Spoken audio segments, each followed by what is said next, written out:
సారా అమ్మకాల్లో బరితెగింపుని కట్టడి చేయాల్సినటువంటి ఎక్సైజ్ డిపార్ట్మెంట్ లేదా దాని శాఖ మంత్రులు కొల్లు రవీంద్ర అసెంబ్లీ ఎక్కడైతే ఎమ్మెల్యేగా ఉన్నారో ఆ ఎమ్మెల్యేగా ఉన్న నియోజకవర్గంలోనే సారా వ్యాపారస్తులు బరితెగిస్తుంటే దానికి ఎక్సైజ్ మంత్రి వత్తాసు పలుకుతుంటే ఇక కంచే చైన్ వేసిన చందాన ఇలా బరితెగింపు చూడాల్సిన పరిస్థితులు ఉన్నాయి. మైకులు పట్టుకుంటే మీటింగ్లు మాత్రం మాటలు హోటల్ దాడతాయి. కానీ ఇక్కడ చూస్తే కాసుల కక్కుర్తి కోసం లిక్కర్ మాఫియా అవినీతి సొమ్ములో మొత్తులో మునిగితేతున్నటువంటి మంత్రి డిపార్ట్మెంట్. చూడండి, ఒక ఇంజనీరింగ్ కాలేజ్, ఒక బీజేపీ ఎమ్మెల్యే తండ్రి పేరు మీద ఉన్నటువంటి ఇంజనీరింగ్ కాలేజీకి ఎదురుగుండా అతి సమీపంలో షామ్యానాల్లో బారు పెట్టం, ఆరు బయట పిక్నిక్ పార్టీ లాగా మరి స్టేట్ హైవే ఆనుకుని ఇవాళ షామ్యానాలో పందేళ్లలో పాత కంటైనర్ రోడ్డు తెచ్చి దాంట్లో సరుకు పెట్టి విచ్చలవిడిగా మద్యం అమ్మిస్తుంటే పాపం నోరు వాయాలని గంగాధర్ అనే ఒకరిని ఒక డమ్మీని ఎక్సైజ్ సూపరింటెండెంట్ గా పెట్టుకుని భార్గవ్ అనే ఒక ఏఈఎస్ ని ఏజెంట్ గా పెట్టుకుని కొల్లు రవీంద్ర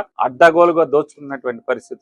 మంత్రికి చీమ కుట్టినట్లేదు. ఎందుకంటే మంత్రి కనుసనల్లోనే నెల నెలా మా ఊళ్ళు వస్తున్నాయి కాబట్టి మంత్రి మాట్లాడడం ఒలకట్టు పలకడం. ఎక్సైజ్ కమిషనర్ కి ఏమైంది? ఏం పోయే కాలం డిపార్ట్మెంట్ కి మా ఊళ్ళ మొత్తంలో నిద్రపోతున్నారా మీరందరూ? మళ్ళీ ఒకసారి ఛాలెంజ్ చేస్తున్నా, ఎక్సైజ్ కమిషనర్ గారు, మా మంత్రి కట్టాకు సిగ్గులేదు, నా ఛాలెంజ్ స్వీకరించు. ఇప్పటికే మీ ఆఫీసులో నా సమాచార హక్కు చట్టం కింద ఇచ్చినటువంటి అప్లికేషన్ మీ దగ్గర ఉంది, మెయిల్ లో కూడా ఉంది. మీరు ఇప్పటిదాకా ఏ బార్ లో ఎంత సరుకు కొంటున్నారో, ఏ బ్రాండ్ కొన్నారు, ఎంత విలువైంది కొన్నారో, ఎన్ని సీసాలు కొన్నారో బహిరంగంగా పేపర్కి ఇచ్చేటువంటి సత్తా మీకు లేదా? ఇమ్మని ఛాలెంజ్ చేస్తాను, డిమాండ్ చేస్తాను.